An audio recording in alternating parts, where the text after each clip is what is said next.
pangarap, san man umabot tayo. Bati ko rin ang mga tagapagpakinig ng programang Buhay OFW ngayon sa DWDD 1134 Armed Forces Radio. Mabuhay kayo mga OFW, mga bayani ng Pilipinas. Okay, magandang buhay Luzon, Visayas, Mindanao. Narito naman po tayo sa programang Buhay OFW ngayon, Siyensya, Teknolohiya at iba pa. Ito po yung lingkod, Terry Alpa, at syempre tayo na naman po ay magkakasama-sama. Tayo po ay mapapakinggan sa DWDD Armed Forces Radio, 1134 kHz ng inyong talapitan. At ito po si Terry Alpa at makikita nyo rin sa screen ng ating segment co-host. Mamaya po papakilala natin sila. Pero bago ang lahat, batiin po natin ng happy 38th anniversary ang DWDD Armed Forces Radio. Hello po. Congrats po sa aming mga boss na sundalo, si aming po station manager Colonel Francis. Hello po. Ang ating pong technical side ng mga sundalong kababaihan at kalalakihan. Saludo po kami sa inyo. At syempre po tayo po ay napapakinggan sa apat na sulok ng mundo, ang ating pong bantay at kasagan ng OFW International. Sa lahat po ng chapter, di na po natin sila babanggitin. Banggitin na lang po natin ang ating founder. Walang iba po kundi si Albert Lawin Guanzon. Very busy po siya kaya hindi po siya maka-join sa atin. Maraming inaasikasong project para po sa ating mga OFW. At yan, at sa mga gusto pong mag-shoutout, tayo po ay live ngayon sa ating pong Buhay OFW ngayon. Nandyan po tayo live na live at syempre po ang Buhay OFW ngayon. TV, virtual TV, at mapapanggan din po tayo sa radio. Okay, pakilala na po ang ating segment co-host. Yan, walang iba kundi si Miss Lilibeth Padilla. Hello friend, bati ka muna sa ating mga followers and viewers. Magandang umaga sa lahat ng ating mga kapatrol at maligayang anibersaryo sa DWDD. Mabuhay kayong lahat. Sana ipagpatuloy niyo ang magandang programang katulad ng OFW ni Teresa Reyes. Yes, at siyempre alam ko meron ka diyang kasama na masipag nating kasama sa media. Ang walang iba kundi si Happy Morning, Narisa. Andiyan ba sa tabi mo? Hi, happy morning! Happy morning! Magpakita ka, pakita mo yung beauty mo. Ayan. Presentation sa ating provincial director STPSTO Rizal at saksi tayo na naging matagumpay yung kanilang ikasyam na Stakeholders Forum. So ang galing-galing, congrats po as Superman ng Thank you. Superman ng buhay ng media. Ayan, pakilala mo na friend ang ating pong guest ngayon na alam natin napakahalaga ng kanyang ibabalitang good news, lalo-lalo na po sa ating mga modernong bayani, ang OFW, at ang tunay na bayani, ang ating pong mga sundalo. Si friend, pakilala mo siya. Magandang hapon sa ulit sa inyo. Pinakikilala ko sa inyo ang mabait at masipag na Provincial Science Technology Director ng Rizal, si Ginoong Nanding Ablasa. Matagal na nating nasaksihan kung gaano siya kasipag kung gaano siya ka hands-on sa mga proyekto at programa ng DOST Rizal. Pakinggan po natin siya. Yes po. Sir Nanding. Bati muna po kayo, sir. Yes, magandang umaga sa inyong lahat at sa lahat ng mga tagapakinig sa inyong programa OFW sa Ma'am Terry Alpa. At of course kay Ma'am Beth Padilla. Magandang hapon po sa inyong lahat. So maraming salamat sa inyong pag-imbita sa akin para nakapanayam dito sa programa ninyo. At ito ay isang napakagandang pagkakataon upang may pahayag ko sa of course sa lahat na inyong tagapakinig at sa buong madla ang aming mga programa at mga accomplishment kasi katatapos lang ng aming Stakeholders Forum kung saan ibinalita namin sa lahat ng mga stakeholders namin na dumating yung aming mga accomplishment the past 11 months. And of course, yung mga services na ginawa namin at ginawa, inilahad din namin yung aming drafted medium-term plan ng DOST-PST o Rizal para makita ng aming stakeholders kung paano sila makapasok doon sa aming programa. And at the same time, nag-conduct na rin tayo ng MOU signing tungkol doon sa mga 7 NGAs na tumutulong doon sa ang tawag natin doon convergence team ng Rizal. Ito ay napakatagal na pong nag-e-exist at tuloy-tuloy yung paggamit namin tong convergence team na ito upang mas madali yung pag-implement natin ng iba't ibang mga proyekto sa mga kanayunan and of course sa iba-ibang mga municipality dito sa Rizal. Lalong-lalo na doon sa mga talagang nangangailangan dito sa mga upland areas ng ating probinsya. Alam niyo ang Rizal, bulubundukin ito. Kung kaya kailangan namin maabot yung mga bulubunduking parte ng mga ating probinsya kasi nandun yung higit na nangangailangan ng ating serbisyo. So, kaya kanina, ipinahayag natin yung iba't ibang mga programa po natin. I see. Maraming dumating kanina, friend Terry, mula sa mga government units, nandun sila, mga academe, ang Rizal Institute, tsaka tatlo yun sir, local government, Rizal Institute, at tsaka mga industry stakeholders. So, pwede natin tanungin na si Sir Nanding. Yes. Sir Nanding, para sa inyo, ano yung talagang pambato yung accomplishment ngayong taong 2024? Yeah, yung accomplishment namin, of course, unang-una na dyan yung nasa loob ng ating comprehensive technology transfer and commercialization.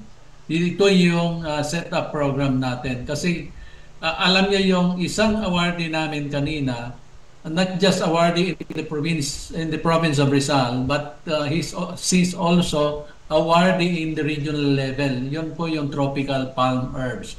At yun po yung pinagmamalaki namin. Kasi hindi lang awardee in the regional level, kundi yun po ay lingkod, presidential lingkod by an awardee. So, bukod doon, ang ating assistance sa mga MSMEs, tuloy-tuloy. Kung kaya't this year, meron tayong mga proposal na sinubmit na naman ulit, 14 doon. At napakaganda ng inyong programa ngayon kasi ibabalita ko rin na meron kaming 5 OFW na nakatapos doon sa seminar na ginagawa doon sa para makapagnegosyo sila. So next year, aasistihan namin itong 5 OFW na ito. So tamang-tama yung programa na ito para may pahayag ko, may balita ko na hindi lang salita yung aming ginagawa, kundi talagang tinuturuan namin sila. Sila ay nakatapos doon sa 14-day training para makagawa ng business plan. And next year, tutulungan natin sila para makakuha ng assistance and of course, hindi lang yung perang assistance kundi bagkos, kasama na rin yung mga services natin. Bibigyan natin sila ng libreng consultancy services para makaagapay sila doon sa tamang landas ng success. Otherwise, of course, alam nyo yung mga starter, yung mga bago pa lang nagninegosyo, maski ang ganda-ganda sa proposal, kapag yung actual na, kuminsan gumegewang. So, kailangan natin silang asistihan para tuloy-tuloy na hindi sila maligaw ng pag-manage doon sa kanilang negosyo at tuloy-tuloy na magtagumpay sila. So, ganun din, sabi ko nga kanina, meron tayong 14 na bagong proposal na project na sinubmit ngayong taon na ito. Pero meron pa kaming existing na 21 o yung ongoing 21 businesses na tuloy-tuloy yung pagmo-monitor namin dito.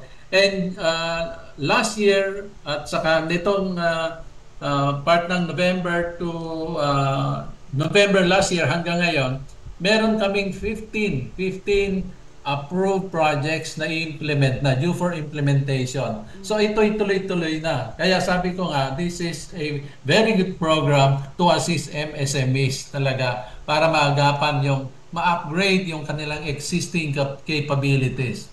Now, bukod doon, under this comprehensive technology transfer and commercialization, meron pa tayong grants in aid kung saan natutulungan natin yung ating mga people's organization, mga communities, mga ARBs, mga agrarian reform communities na nagkakaroon ng mga businesses or enterprises like those awardee kanina, yung Sampaloc Agrarian Reform Beneficiaries or SARB-MPC. Ito isang isang cooperative ng mga agrarian reform beneficiaries na nagsama-sama upang magkaroon ng pagkakaisa at magnegosyo para doon sa kanilang samahan o cooperative. At hindi lang yung tinuro kasi namin sa kanila yung paggagawa ng Nature's Delight, yung mga salabat. Ngayon ang dami na nilang produkto at na sila ng iba pang negosyo. Sila lang yung may Kadiwa Center sa Bayan ng Tanay, yung SARB-MPC. So ang dami na nilang nagagawa. So balita ko dito sa susunod na buwan, ngayong December, magkakaroon din sila ng extension ng Kadiwa Center nila dito sa Antipolo City. So, yun yung napakasipag nilang magnegosyo at ito yung kailangan nating alalayan para tuloy-tuloy yung kanilang pagnenegosyo at of course, ang aim kasi natin dito, matulungan lalo yung mga ARBs, yung Agrarian Reform Beneficiaries na walang kakayahan magkaroon ng negosyo. So dahil dito, mayroon namumuno sa kanilang magandang at magaling na magnegosyo, sila ngayon o yung nagpapalago ng kanilang negosyo. So hindi lang yon, marami tayong mga people's organization kasi yung ongoing people's organization natin is 15 people's organization yung ongoing natin. So tuloy-tuloy yung ating assistance sa kanila at meron ulit, katulad ng sabi ko, meron ulit 7 na bagong approved projects this year na makakadagdag na doon sa 50 na yan. So tuloy-tuloy, ngayon meron kaming bagong 6 ulit this year na sinubmit. Ang approval nun ay for next year na. So ito tuloy-tuloy yung aming pag-assist doon sa mga people's organization na ito. Aside from that, meron pa tayong CES program. CES program is still under the Comprehensive Technology Transfer and Commercialization. So itong CES program, sa kasalukuyan, we have 2 priority areas. Ang 2 priority areas na ito ay yung Tanay, Upland Tanay, and Rodriguez. So we concentrated our efforts dun sa Upland Rodriguez and Upland Tanay. So ang dami nating mga intervention doon, and notably ang intervention na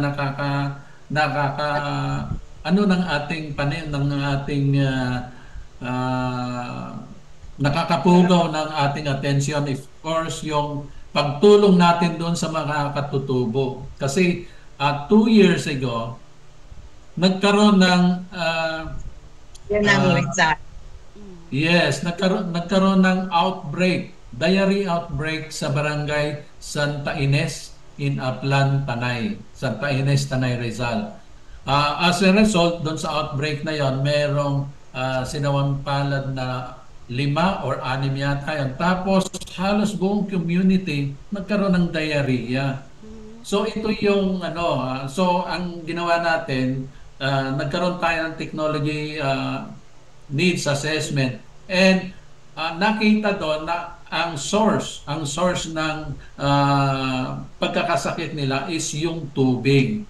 So naglagay tayo ng tubig doon na upgraded Emergency Disinfection System ng ITDI. Ngayon, nirename na ito kasi pinresent nila sa ibang bansa, nanalo sila. So, na-rename na ito ng Safe Water na ang pangalan nito ngayon. Pero napakaganda kasi napapakinabangan na nila ngayon. So, buong community, natutuwa sila kasi wala nang kumukulong tiyan sa kanila. Even yung mga maedad na, hindi na kumukulo yun tiyan. Hindi katulad ng dati na kada iinom sila ng tubig na galing doon sa pinagkukunan nila ng tubig, kumukulo yung tiyan nila. Wala na rin nagkakaroon ng diarrhea as a result of this project. Alam niyo po, sir, super talaga yung inyong informasyon. Talagang detalyado at talagang kumpleto. Pero sir, balik po muna tayo dun sa kasi po dami talaga, no? At talagang kung susundin natin lahat, super ang daming project nila para sa ating mga kabayan. Pero balik muna tayo, friend, no, Beth? Doon sa OFW kasi po tayo po ay napapakinggan sa 4 na sulok na mundo ng mga OFW, so interested po sila doon sa nabanggit nyong 5 OFWs na natulungan nyo na po. Pwede po bang bigyan nyo kami ng detalye saan po bang bansa ito at paano po sila magiging qualified doon po sa inyong mga binibigay na tulong? Go ahead po, sir. Ano yung product na gusto nilang pasimulan? Yes. Muna po tayo sa OFW po, sir. Dobby po kanina. Yes. Kukulangin tayo Actually, itong 5 OFW na ito, iba-ibang bansa yung kinalalagyan nila. Pero ang nangyayari kasi, dahil yung iba nandito na sa Pilipinas, hindi na nakabalik doon sa ibang bansa, affected dati nung iba pang mga ban, like sa Kuwait, di ba nag-ban sa Kuwait na bumalik yung merong nakabalik, halimbawa doon, yung umuwi galing sa Saudi, meron nakabalik. Pero nung pagbalik ay natanggap sila. Kaya ang nangyayari, yung naiwan nila dito sa Pilipinas, siya ngayon na-train natin. Halimbawa, yung asawa, mga kapatid, kung wala pang asawa, yung kapatid. O kung mas yung nanay ang na-train natin. So ito yung mga magninegosyo. Pero iba-ibang bansa yung pinanggalingan nila. Meron naman talagang OFW lang na hindi na nakabalik. So yun ang nagnegosyo na. Ayun yung plano magnegosyo rather. So gumawa na sila doon sa training, tinuruan sila magnegosyo. So first of all, tiningnan nila kung ano yung gusto nilang negosyo at yung gusto nilang negosyo, tinuruan silang gumawa ng business plan. So merong magninegosyo ng halimbawa yung kakanin, yung pag-produce ng siomai for example, mayroong gusto magnegosyo ng kapihan. So iba-iba yung gusto nilang negosyo. Pero in short, natapos nila, nakakatuwang isipin na of the 5 OFW na nag-attend simula sa umpisa hanggang sa natapos yung 14 days, sila lang of all the provinces in Calabarzon area, sila lang yung nakatapos na buo, kumbaga. Yung iba kasi na merong nag-train ng 14 pero ang natapos ay 6. Meron nag-train ng 11 or 12, natapos ay 4. So, but in Rizal ay 5 lang yung nagsimula, 5 din yung natapos. Kaya naman talagang tuwan-tuwa kami dahil nakita namin na very interested sila doon sa programa. Ayun. Sir Nandi, so parang muna sila, sa zero muna sila mag-umpisa, di po ba? Yes. So after yung business plan, ano na po yung susunod na gagawin na? After ng business plan, igagawa po namin ng proposal yon base doon sa aming format. Tapos yung proposal na yun, isasubmit natin yon sa region for evaluation ng ating, alam na meron tayong internal evaluation committee doon kapag kayong papatak doon sa GIA, at meron tayong RTEC o Regional Technical Evaluation Committee kung malaki-laki. Kung halimbawa umabot sa milyon yung proposal, ay aabot na yon doon sa RTEC natin.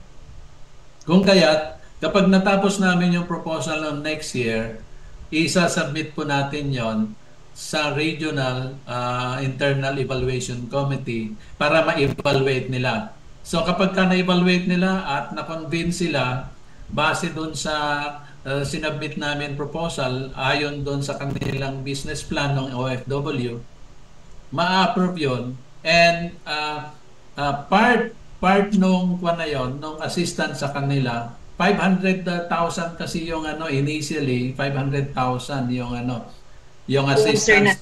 Yes, assistance para doon sa mga OFW.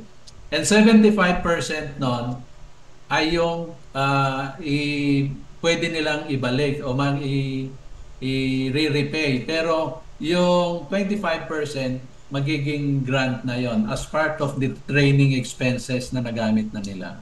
Ayun. So, yan. Okay.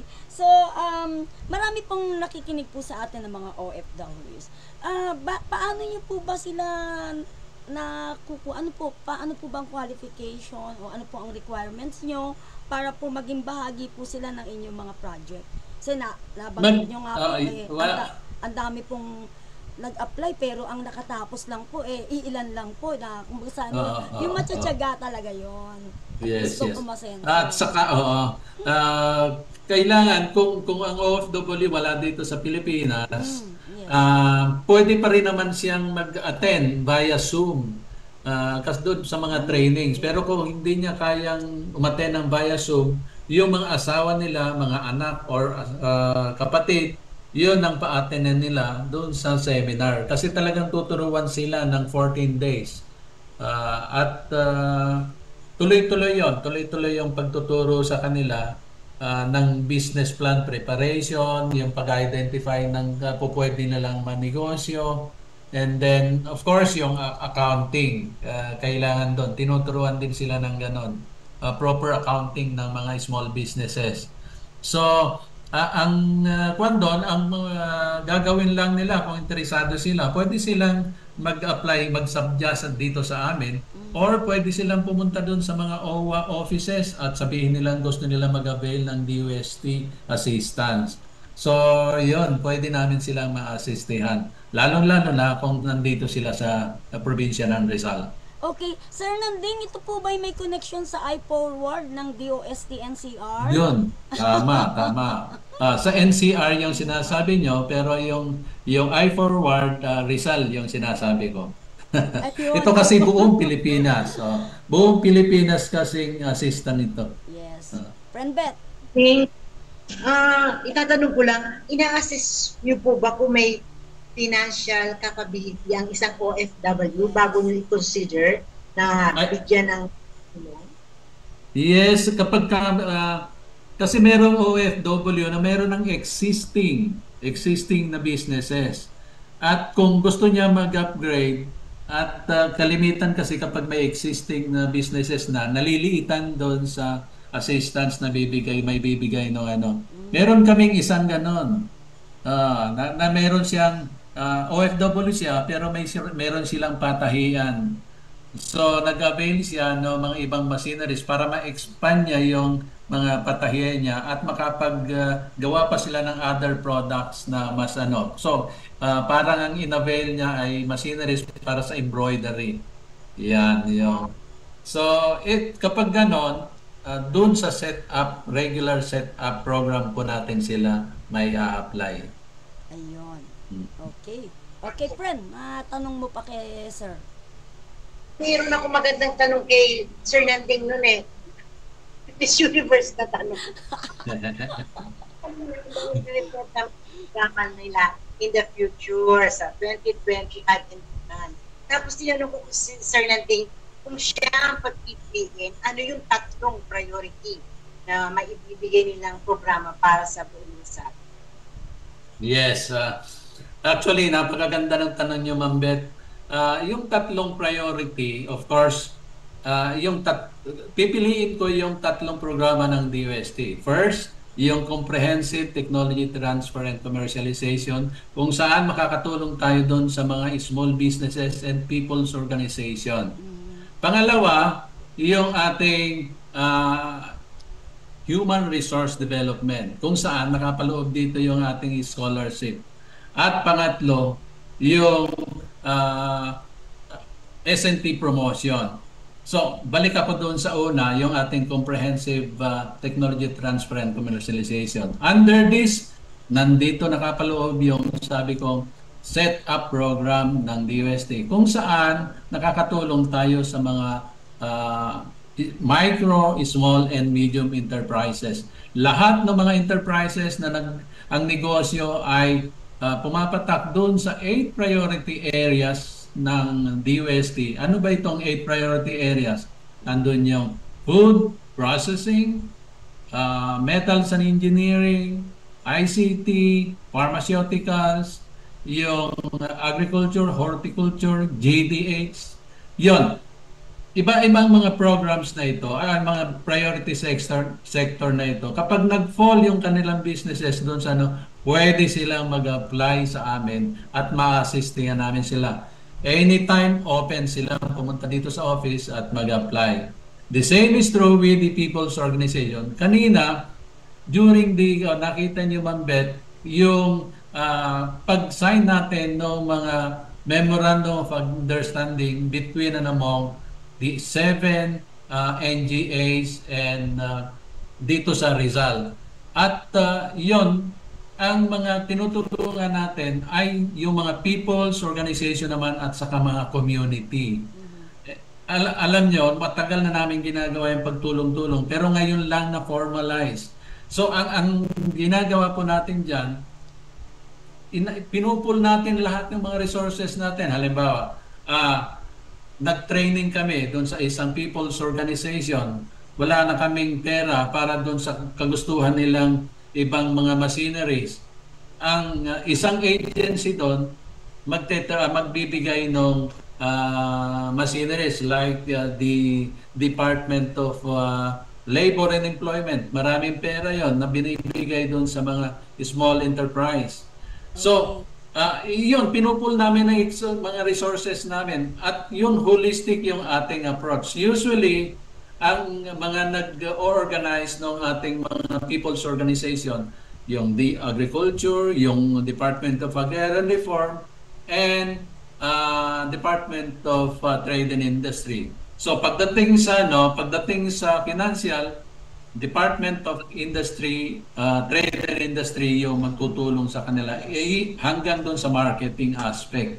Pagdating sa technology, DOST po yun. Other trainings, yung nandun yung TESDA. Nakikita nyo yung convergence of pooling of resources para matulungan, holistic yung tulong doon sa isang people's organization. Okay, sir. And yes, ma'am. Meron na po akong tanong kasi po tayo po ay nasa Boses ng Kawal Pilipino Armed Forces Radio. Tanong ko lang po kasi nabanggit niyo yung kabundukan eh. Meron po ba kayong mga proyekto para po doon sa mga nagbabalik loob o ating mga sundalong nag-retired? Meron po ba kayo dyan? Yes, sa kasalukuyan, wala pa kaming natutulungan ng gano'n. Pero pwede na kaming tumulong. Kung meron silang... po sila. Yeah. Kung gusto nilang mag-avail ng aming services, yes. Open po ang Department of Science and Technology. Bukas na ang aming opisina para sa kanila. Nagkaano lang kami, minsan naimbitahan kaming magbibigay ng mga seminar dun sa Camp Kapinpin sa Tanay. Nagbibigay kami ng paminsan-minsan seminar kapag kami naimbitahan doon, nagbibigay kami ng technology seminars doon sa kanila. Okay. Napakabilis naman ng ating oras. Meron na lang po tayong 6 minutes. Siguro sir, imbitahan nyo na lang po sila yung ating mga followers and viewers saka yung message nyo po para sa ating mga OFW at mga sundalo. Go ahead po. Yes, maraming salamat sa pagkakataon, Ma'am Teresa. At gusto kong imbitahan lahat ng ating mga tagatangkilik na nanonood, nakikinig sa inyong programa. At of course, nandito ang DOST na kahandang tumulong, umalalay sa inyo sa abot ng aming makakaya. Kung gusto niyo ng mga technology improvement, technology upgrading, or even startup businesses, lalo na doon sa OFW, nakahanda po kami tumulong sa inyo. At ito ang pagkakataon ko, magpasalamat kay Ma'am Beth. Beth, thank you very much sa inyong coordination dito sa ating interview ngayon. Of course, kay Ma'am Teresa Reyes, Ma'am Teresa Alpa, thank you very much sa inyong programa. Yes, At sir. binigyan nyo kami ng pagkakataon. Ang aming opisina ay nandito lang po sa loob ng University of Rizal System, dito sa Marikman Street, San Roque, Antipolo City. Nasa bayan lang kami. Nasa bayan lang kami ng Antipolo. Yes po, yes Tsaka sir, ma'am. hindi po ito yung Opo. una at huli. Kayo po ay laging welcome. Makipag-coordinate lang po kayo sa ating segment, co-host ng DOST. Anytime po, pwede po namin kayong i-live. At sa mga nanonood po sa atin, ng mga maraming tanong, i-ano nyo na lang po, i-PM nyo lang po sa akin kasi wala po tayong gaanong time para masagot. At salamat po sa inyong pakikinig. Okay, friend, ikaw ang Salamat, pasamantala ma'am. mong pamamaalam. Sa patrol, ito lang ang inyong tandaan. One DOST for you. Open ang aming tahanan para sa inyo. Ayan, palakpakan Thank you po very natin much. sila. Ayan po. Thank you so much po, sir. And of course, Thank- friend, anytime, welcome po si sir at doon sa mga magiging guest mo pa na talagang napakalaga po ng inyong binahagi para po sa ating mga followers and viewers, lalo na po sa apat na sulok ng mundo, ating po mga sundalo, ang ating po mga OFW. Sila po talaga ating mga bayani. At maraming salamat po sa lahat po na nanood sa atin. Ayan po sila. Nakikita ko kayo. Pero sorry, hindi ko pa mabanggit yung mga pangalan. At syempre po, pansamantala na po kami magpapaalam. Maraming salamat po sa inyong lahat. At syempre, thank you. Papalakpakan po natin ating mga OFW, sa ating mga sundalo, at lahat po ng nagpo-follow, continue following the Armed Forces Radio page, ang Boses ng Kawal Pilipino, and of course, ang ating pong page na Buhay OFW ngayon, Siyensya, Teknolohiya. Thank you so much and thank you, Naris, Thank you. pag-agapay sa ating, Thank you very much po. reporter outside. Thank you, Sir Purge, and thank you so much. Thank Ito you. po si Thank you Terry po. Alpa para po sa programang Buhay OFW ngayon, Bantay at Kasangga, Siyensya, Teknolohiya. Maraming salamat po. God bless. God bless. Thank you. Thank you po. Pasalamat.